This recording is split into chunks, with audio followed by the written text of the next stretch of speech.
Bon, deuxième phase. J'avais plus d'espace sur ma carte mémoire. Bon, on va recommencer. Donc j'en étais donc aux éboueurs. Voilà, je pense qu'ils sont beaucoup plus utiles à notre société. Et je pense même que les gens, la société en général, a beaucoup plus de sympathie pour des éboueurs que pour un trader. Euh, je pense qu'un trader, pour la plupart des gens, sont des rats, quoi. Et que les éboueurs, vraiment, je pense qu'ils ont réellement, ils ont un véritable impact positif. Les gens ont un véritable sentiment positif, en tout cas, envers les éboueurs. Voilà. Alors, je vais continuer. Donc, quand tu cites Rousseau, même si j'aimerais grandement avoir ton avis personnel, euh, vraiment, je reviens là-dessus parce que je- c'est chouette parce que j'ai pu bon, on apprend quelques trucs, on apprend quelques citations et tout ça, mais je pense que ça éloigne aussi beaucoup de gens. Le fait de citer comme ça sans cesse, d'avoir des citations de personnes, euh, de philosophes. Je- voilà, à partir du moment où on n'a pas cette culture, euh, et c'est pas être inculte hein, que de pas avoir ces cultures-là, quoi. Je pense qu'à partir du moment où on n'a pas cette culture, ça nous éloigne un peu de ça. Et puis c'est de l'abstrait, quoi.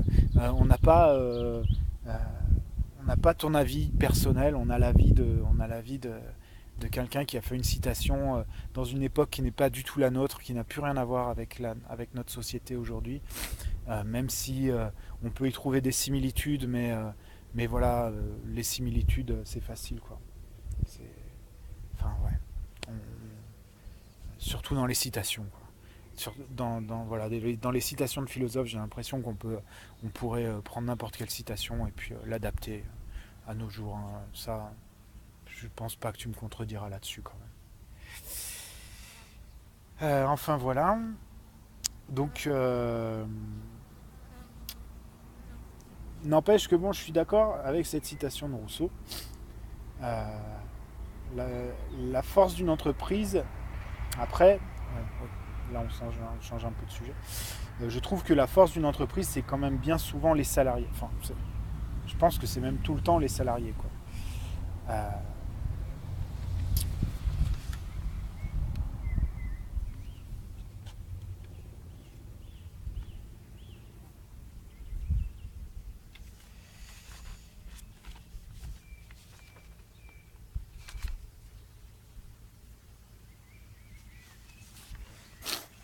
ouais. Je pense un homme peut tout faire avec le temps et une machine ne sait rien faire sans programme. Donc sans un homme. Euh, j'ai eu du mal à saisir ta citation de Rousseau quand même. Je pense que tu en avais omis une partie. Enfin, si je l'ai bien saisi, du coup, je l'ai cherché un peu sur Internet. Rousseau voulait dire que nous ne sommes pas plus libres en se soumettant à quelqu'un qu'en réalisant notre propre volonté, et encore moins libres en soumettant la volonté d'autrui à la nôtre. Tu avais oublié cette partie-là, je crois. Voilà. On n'est pas forcément plus libre parce qu'on soumet la volonté des autres à la nôtre. Oui, je peux être d'accord avec ça.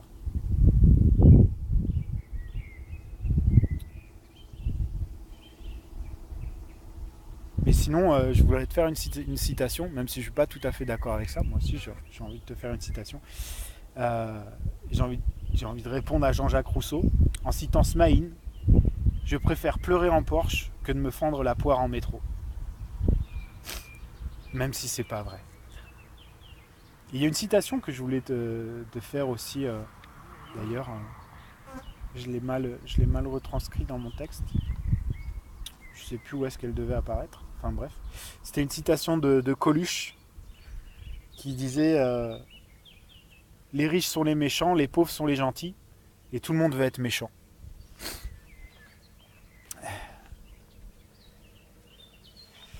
Enfin voilà.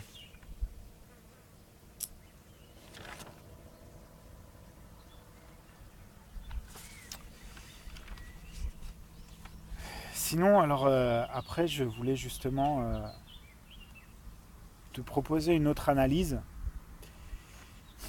Je pense qu'il faudrait une analyse ancestrale de ce qui a poussé les gens, les premières personnes. Hein, on peut parler de Néandertal, on peut parler d'Homo sapiens ou voilà. Qu'est-ce qui a poussé ces premières personnes à s'enrichir, hein, pas à s'enrichir forcément de manière pécuniaire, mais à s'élever par rapport à la société. Euh, Posséder avant était un moyen de subsistance. Une petite réflexion est que les premiers chefs de tribu reconnus ne l'ont pas été car tous leur obéissaient, ce qui garantissait la subsistance du groupe. En gros, un chef, euh, un chef avant, enfin tout le monde s'était réuni autour d'un chef, peut-être par ses compétences, peut-être qu'on savait qu'il avait des compétences plus grandes pour la chasse, euh, ou pour la cueillette, ou pour autre chose, genre les chamans, ou genre toute autre personne d'une tribu, hein, auquel on voue un petit peu allégeance. Euh, et donc, on leur obéissait parce que ça garantissait la subsistance du groupe.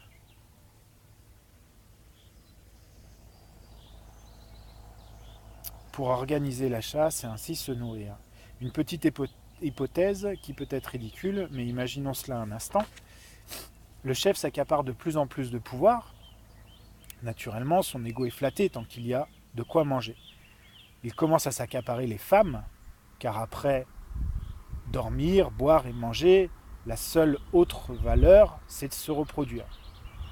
La plupart ne veulent pas se rebeller, car dans la hiérarchie des besoins, manger est plus important que se reproduire. À part certains qui trouvent cela injuste et vont être chefs ailleurs, monter leur propre clan. La plupart ne bougent pas. Et comme cela, au fil du temps, les besoins se sont multipliés. Se vêtir, se loger, se soigner. De moins en moins utiles et surtout, les besoins vitaux ne nécessitent plus un chef. Aujourd'hui, tout le monde veut être chef et ça passe par avoir une belle voiture, une grosse maison, jusqu'à un téléphone dernier cri ou la dernière paire de pompes à la mode, quoi.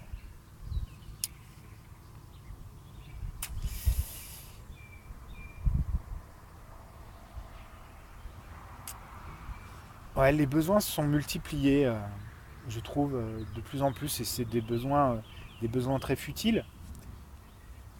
Et d'ailleurs, je trouve ça même horrible parce qu'aujourd'hui, on n'achète plus quelque chose parce qu'il est socialement honnête. Enfin, je veux dire, aujourd'hui,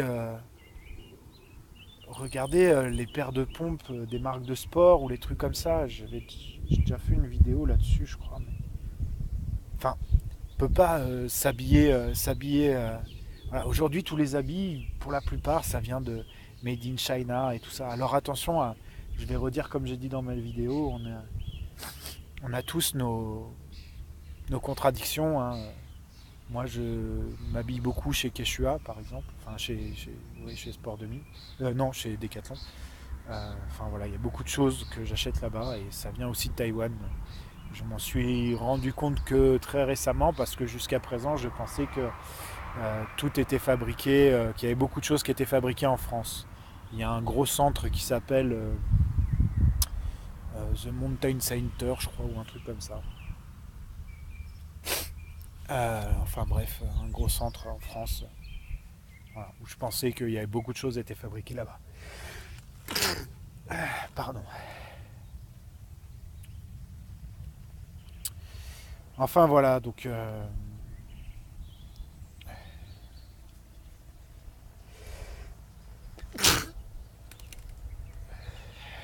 excusez-moi. Voilà, il faut qu'on fasse attention un peu à comment on consomme. Euh, voilà, les personnes auront l'impression d'être les chefs des personnes qu'ils estiment moins achalandées qu'eux. Du coup, leur travail garantit leur faible revenu, mais qui leur permet de rester dans la course des chefs. Et à chaque fois qu'ils le peuvent, ils vont assouvir leurs envies et exciter l'hormone de récompense du cerveau. Voilà, c'est comme ça que se finit le petit texte que je t'ai écrit, même si j'ai beaucoup divagué autour de ça. Euh, voilà, en tout cas, ça n'enlève rien à ton travail, hein. J'aime beaucoup ton travail. Ça pousse à la réflexion, même si je suis pas souvent d'accord avec toi, pas forcément souvent d'accord avec toi, même si je trouve que des fois c'est imbitable ce que tu racontes, mais bon. Euh, voilà, en tout cas, merci beaucoup. Et écoute, j'espère à très bientôt. Ciao.